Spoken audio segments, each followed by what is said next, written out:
Hello, Kim. Hi. How's it going? I'm good. Running late this morning, but I made it. Children's minister. Don't pack lunch in front of your toddler the morning of. Why? If he's a kid who eats a lot and is obsessed with food, it just goes. He'll start goes tripping. Badly. Oh yeah, it took 10 minutes past what we're usually here for CCC drop off. Like we were 10 minutes late because of that whole tantrum. Okay. It was a lot of fun this morning. We have already shot our podcast. We're actually shooting them on the same day. They're going to come out in 2 different days. Oh, okay. But if you have a little, don't prepare lunch in front of them. Don't do it. You're good. setting yourself up for failure that morning. Can you distract them with like a Scooby snack? No. Okay. I mean, maybe chocolate. Yeah, it depends on what they're. Okay. It's good to know. Yeah. Good to know. Well, we are now moving onward from preschool to our kids. So the way that we describe things here at Central is we have our littles ministry that Raina directs, and that's the preschool essentially, and then we have our kids ministry, CBC Kids. And what grades are that from? So that's going to be your first grade all the way to 6th grade. That is I did student ministry for a long time, and there's a huge difference between a 7th grader and a 12th grader. Huge, night and day. Yeah. It's hard to say if there's not more difference between a 1st grader and a 6th grader. Yeah. I mean, it's crazy. Like their milestones, development, they're just going through so many different things. What would you say is maybe some of the big milestones? I know I didn't ask you to prepare for this, but I know this is like you've kind of been in this space for a while now. What were some of the big milestones for a 1st through 6th grader? So your first, I'd say like 1st through 3rd grade, they're still thinking pretty concretely. Mm-hmm. You give them the facts of the Bible, they go with it. I mean, there's questions involved for sure. Okay. They're still. I mean, obviously, like, God has created us to be thinkers, so, like, they're still thinking through things. But when you get past the 3rd grade level and go into 4th, 5th, and 6th grade, like, they're definitely thinking more abstract. There's more peer pressure involved in that age group. They're going through weird stuff hormonally, too. And so, like, there is just more of a challenge to teach them because they're just advancing more. Yeah. Yeah. It's a crazy difference. I mean, just from that 1st to 6th grade and all the different things that happen. And here in Jacksonville, we have, one of those big milestones is they go from 4th grade to 5th grade, so they're literally changing campuses. And how many elementary schools? I just went blank. We have 4. Like 4. Yeah, we have 4 elementary schools. So you're taking all these kids from 4 different elementaries. And by the way, a lot of those elementaries have their own demographic, kind of their own unique demographic. Yeah. And so you're taking like kind of 4 different demographics and then just, boom, putting them all together at one campus for 2 years. And that's why they say the intermediate school, Nichols, here is a rough school. It's a rough school, and our teachers, they do a great job. But, man, it just, like, there's so much stuff that goes on there. Yeah. Okay, so one of the, like a while back I was asked to do I don't even remember what it was called. I know what I taught on. I think I was asked to do a seminar at our local convention, the Dogwood Trails convention, when we did our annual conference, like to do basically like starting up a family ministry. Yeah. And I remember telling Alan Small, our director of missions, like, hey, I'm not even good at this yet. I don't feel like I'm a very good family ministry yet. I've only been doing this 2 years, trying to figure things out as I go. And he's like, that's why we want you to, because we want you to go in. And so I just started kind of thinking through, praying through, okay, well, like, what are the big challenges that we as a family ministry team have had to face? Yeah. One of those big challenges is there's not many adults, and I say this, I'm not trying to sound critical. I don't want this to sound judgmental, critical, or whatever the case may be. In fact, I can give some of my own personal testimony that would show you just how non-judgmental I am with this. Yeah. Because I don't feel like, really, even until here recently, my own spiritual formation has really kind of taken the steps that it needs to. But one of the big things is that we just have a bunch of people in churches, not just Central, but just in churches in general, adults who have kids, who have elementary age kids and intermediate age kids. Like, they don't they don't know how to be discipled. They've never been discipled. Yeah. They've never experienced spiritual formation for themselves. Like kind of the go-to thing is just like, hey, how's your spiritual life? Oh, I don't know. Well, go read your Bible more. Yeah. And here's the deal, like the Bible, obviously, outstanding resource for us as Christians. Huge. I mean, we can't even describe the significance that the Bible ought to have on our lives. But man, there's some confusing stuff in there. Yeah. I mean, you even have one part where Peter is talking about Paul and saying like, yeah, Paul's writings they're pretty confusing. Like I don't know what I'm doing here exactly.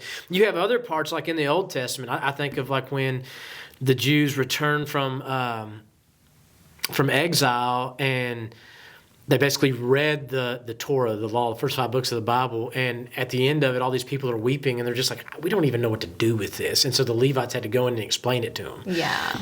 So just leaving somebody, especially a young person with a Bible, is probably not the greatest solution. Like it needs to be worked out in community.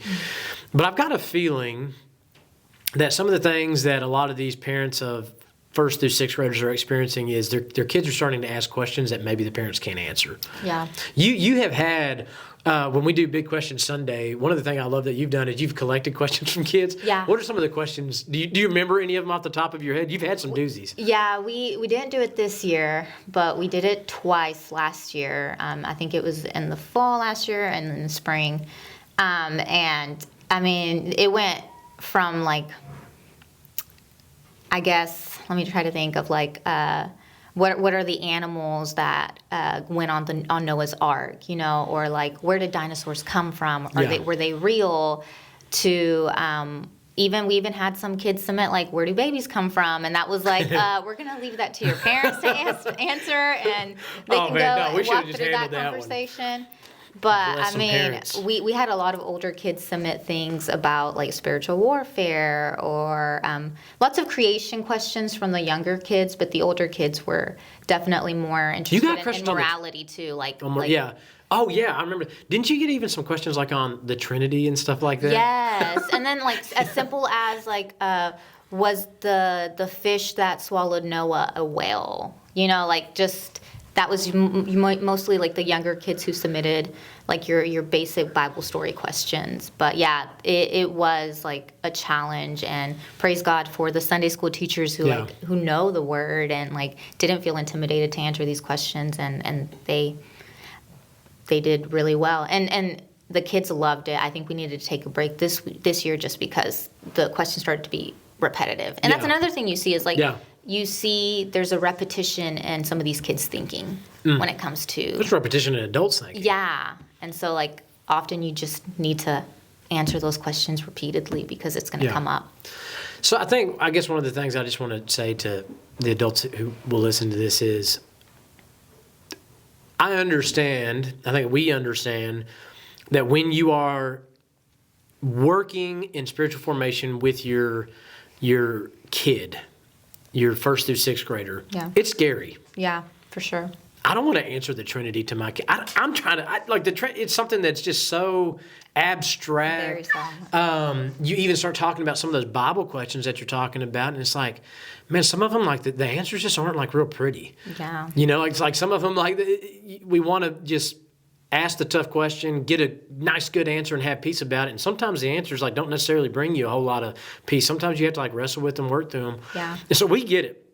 It is a very scary thing, but you have to do something. Mm-hmm. You have to work towards your kid's spiritual formation because at this point, I think in their life, and Kim, you probably know the science and the psychology behind it a whole lot better than I do, but I would imagine that like that 1st through 6th grade, you now have so many different element or groups, people, elements, organizations trying to form your kid that if you don't, as a parent, if you don't spend that time, I mean, by the time your kid hits 7th grade, they're already going to have so much formation that is worldly, and you're going to be like, well, why is my kid acting an absolute turd, in their 9th grade years? Like, well, because like during this season, they were formed by the world, so they're going to look like the world. So we got to fight back against that. So what are some of the resources that you have seen that are really good? And by the way, again, all these things will be in our show notes. So go ahead and. Well, I've broken them down to, so I would start out like as a parent to prepare yourself. Yeah, that's good. Read. I have a list of books here, but I mean the main two that like have really influenced me in like the past year or two is Raising Tiny Disciples by Phylicia Masonheimer, and basically That's a name. Yeah, yeah. She's from Michigan, and she basically has like largely like influenced me on how to disciple my kids at home, and she just has this book. She bases it off of Deuteronomy 6. Yeah. And basically like we'll walk through chapter to chapter of like how do you implement, the word into your everyday life? How do you integrate a quiet time? How do you navigate certain issues with like, so one of the big things is like sibling fights. Like how do you nurture that and help them repair that sibling relationship? Man, I need that in my own life right now. I got a 9-year-old and a 7-year-old. They love boxing. I'm telling you, like lots of things. So that's something that I've used that's helped me a lot. And she has, at the end of the book, she has a lot of resources that you can also expand on. And then Parenting by Paul David Tripp. This is just a really good book that reminds you how to keep your parenting gospel-centered. Yeah. A lot of times we go into parenting and we are the authoritative figure in the child's life, and sometimes we take that too serious. And it's like yes, like God has given us the authority over our kid, but do they need, like, I guess like for me and for Ricky, like determining like what discipline is appropriate for each kid, what discipline works for them. Because it looks different. Yes. I didn't know this when they handed me a baby 9 years ago. Yeah. I thought it was just going to be like cookie cutter, whether you spank or you speak to them and just have a conversation with them, and like it's more of a gentle correction. Like it's just all different for each kid. We just lock ours in the closet for a week. Yeah. Yeah. With no food or water. That's how we. I can tell they're starving. No, you're exactly. I'm glad that you brought that up because, I think about like Aubrey, the way that she responds to discipline is so different than Avery. Yeah. And if we were to try to just do the same thing with each of them, it's like there would be they would be upset. They might be thinking like, oh man, I really shouldn't have done that. But I could see probably where a lot of it would be fear-based. Yes. And that's not healthy, right? Yeah. Yeah. Hebrews 12 talks about how we need to embrace God's discipline, not run from it, but be changed by it. Exactly. So that's really good. Yeah. So what book is that? That's Parenting by Paul David Tripp. Paul, you brought up something. I like what you said about him. I have a lot of differences with Paul David Tripp on his theology, even how he approaches counseling and stuff like that. I have a lot of differences. But out of all the authors I've read in the last year, he might be the most grace-focused author that I have dealt with. And I've really enjoyed that about him. Yeah, and this book is exactly that. How do you go about like a gospel-centered, grace-based parenting? Cool. Yeah. All so right. Really good. And then, so books for kids, there's so many. Brandon mentioned one that, I had that same one on my list. Baby Believer series, that works with babies, that works with, first graders. Like, first graders are Have you used that with Ivan? Yeah. The Baby Believers? Yes. And Liam. Oh, you use it with both of them? Yes. You liked it? It's really good. Good. Really good. What we're currently doing, and this was like advice given to us through some older adults who have teenagers in their life, is reading through the One Big Story Bible Storybook by the Gospel Project. Okay. This is like your typical storybook Bible. You go through a story, it gives you the reference of scripture, which you don't need to necessarily turn to because then it just summarizes it in that same page. And then at the bottom, there's like this Christ connection.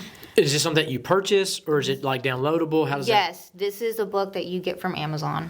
Okay. And it tells you the story. Then there's usually 3 questions that like you can ask your child. Sometimes they'll get it, sometimes they won't. Most of the time they won't. This is the this is what we're working towards, is like teaching them. But yeah, super good book. When did you start that book with your boys? Which one? The storybook? Yeah, the big storybook. We've always done storybook Bibles. Around 4 years old. 4 years old. Okay. Yeah. This one is a good elementary, like younger elementary one. At what age? Like, give me a age range there. Like first through third. Like that would be the kind of target range. Well, Liam's in kinder, so I'd even say like 6. Kinder. So kinder through 3rd grade. Okay. Cool. That's a good age for this. There is one that I haven't tried that I think is better for your 5th through 6th graders, and that is I think it's just a series of books, like fictional books. It's called Secret of the Hidden Scrolls by M.J. Thomas. Oh, and I've heard okay. good things about it. So if you got a kid that's a reader, yeah, they're in 4th, 5th, 6th grade and they're a reader, that would be a good one? Yes, that would be a good one.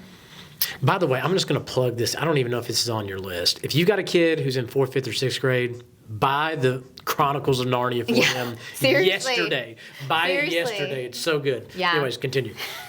Shameless plug. Shameless plug for O.C.S. Lewis there. Thank God for that man. All right. Okay, and then we go into our discipleship resources, right? All of this is discipleship, but there are some that are more specific on like, okay, what can we use to teach them a quiet time? What can we use to teach them how to pray daily? Like all these spiritual disciplines that we want to, we're the ones who are leading the way. So what do we implement?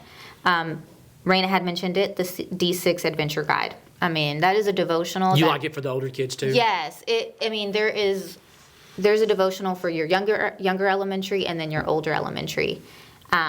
And then there's even a preteen one that the preteeners can use, our 6th grade class. And that is like this magazine style activity book that just reinforces those Bible stories they've been learning in Sunday school and all these biblical themes. Yeah. So if there's something that parents want just an extra push on regarding that Bible story, then this is like a really good resource for them. Okay, cool. So yeah, D6, they've got all the things. And then I'd say like some podcasts, because like we're obviously the podcast generation, so everybody's listening to this podcast. Yeah, we talked about this with Raina. Everybody. We're gonna hit top charts. You're about to be famous. I hope you're ready for this. I'm not ready for that. Okay, well, not ready. Be ready. Top podcast: Parenting with Ginger Hubbard. Moms will love it. Like, I don't know if dads will want to listen to this. Parenting with Ginger. Is it more like for moms? It's for parents. It's for parents. Well, then why did you say the dads would not like it? I don't know. I don't know if like, I don't know. It just she just seems like a mom. You want me to see personality? Yeah, you should you should start listening to it and then give me feedback. If I'm judgmental, I'll tell people. Yeah. Just kidding. A better one for both is At Home with the Beveres. Oh, you started listening to that. I listened to the At Home with the Beveres. You do? Mm-hmm. Yeah. Super good. No, I'm sorry. Which one? Is that with John and Lisa or is that with the son? The son. And okay, daughter. I don't. Well, sometimes they still come on. Like John and Lisa go. Okay, I do not. I think, well, I've listened to some of their episodes. It's good. Yeah. It's good. Yeah. They're short. They're pretty concise. They have, questions from like, especially for your older elementary, your preteen kids who are like facing some issues right now in school. Yeah. Like they go over how to navigate through like a transgender friend or. Really? I need to check back in with, I like John Bevere. And obviously when we say these things, because like there's going to be some people who probably listen to some of their podcasts and like, wow, they affirm. We don't affirm everything that these people teach. No. Yeah. I've already said, like one of the guys that you talked about. Paul David Tripp, Paul. I reject some of the things that he teaches, but. We don't throw the baby out with the bathwater. Yeah. There's things that I say that I'm sure are stupid too. So, I would hope that people don't throw the baby out with the bathwater with me too. I enjoy the Beveres a lot though. Yeah, that's a fun podcast, an easy listen. They've got a oh my gosh, what is it's a free discipleship resource. I don't know. Messenger X. That's what it is. It's an app. You can download it. They have invested tens of millions of dollars into this thing. Yeah. Oh, I didn't know that. Yeah, to make Messenger X. Wow. So there's some good stuff just for adults on there too. Man, I'm sorry, I interrupted. Go ahead. No, you're good. And I don't know if you've heard of this one, Spiritual Formation for the Family. Spiritual formation. I hear. Listen. They say, I think it's the Leading. Coby Duran hosts it. leading the spiritual formation genre on Apple Podcasts. Yeah. So I'm telling you, that's a good one to listen to for Good as plug parents. there. Yeah, telling you. Okay, and then just media music real quick. Bible app for kids. Raina, she covered this already. Amazing. Like, use it with your even with the older kids. Older kids will not care for this. It's. I Is mean, there like, stuff? Well, I will say, if your older kid hasn't done, like, if you haven't, this is just a good starting point. Yeah. I can't tell you if it'll be good or not. It just depends on your child's personality. But that's a good point. But if your child has not had a starting point, this is just a good place to start. Like, just try it in the car ride. Let them listen to it. Challenge them to answer the questions, do the activities. They're very simple. They are more preschool based. But I'm telling you, like, even your younger I'm sure elementary. I bet that the Bible app. Surely they have stuff for a little bit older kids too. They got stuff for everything. They okay, so yes, they have it on the regular YouVersion app. Yeah. So there's more on that for your older kids. So anything by YouVersion. Oh, okay. So there's two different apps that you're talking about. Okay. Yes. That's good to know. So the Bible app for kids is a separate app. It is. I'm thinking YouVersion. Okay, so Yeah, YouVersion it's a separate app. Okay. But YouVersion, the Bible app that adults have, that does have stuff for kids too that they can use on there. Got it. For your older elementary. And then if you haven't heard of Slugs and Bugs, this is like the music to listen to. It's so cheesy. Slugs and Bugs? Slugs and Bugs. It is so cheesy. You won't like all their stuff or all his stuff, but if you listen to his top songs, look at this. if you listen to his top songs, he covers stuff, biblical verses, stories, the Ten Commandments are on there. There's a good Ten Commandments song on there. Slugs and Bugs. Slugs and Bugs creates music and stories full of faith and silliness for the whole family to delight in and sing for years to come. Kim, I'm going to be very clear right now. If I listen to one of these songs and then my life gets worse because you know how music is with kids. This is a sacrificial act, okay? Raising godly kids. Okay. This is a tagline that I've stolen is always a miracle, but it's never an accident. So, like, this is just intentional steps. Always a miracle, but never an accident. I like that. Is that a No, it is Kim not original. It's not original. I never do anything original. Yeah, I always steal all the stuff. Okay. Well, and you've got, I'm sitting here looking at your piece of paper on every one of those on the podcast media, the books for kids, books for adults, the discipline side of things. You got a list of stuff, so we'll put all that on the show notes. Yeah. Let me ask you one thing really quickly because in Raina's area, you're making investments into your kids that you're not going to see for a few years. Yeah. Which makes that hard. Yeah. In your area, we've already kind of talked about one of the biggest difficulties is like it's intimidating. I mean, like these kids are asking because of these things right here, and a lot of these kids have cell phones now, or they have access to the internet. Yeah. But they're getting exposed to questions I wouldn't even thought about when I was a kid. You know what I'm saying? Yeah. No, seriously. There was some questions that that you received on Big Question Sunday that I was kind of thinking when I was a kid. But there's some of them that I just like it wasn't even in my train of thought because I just hadn't had exposure. What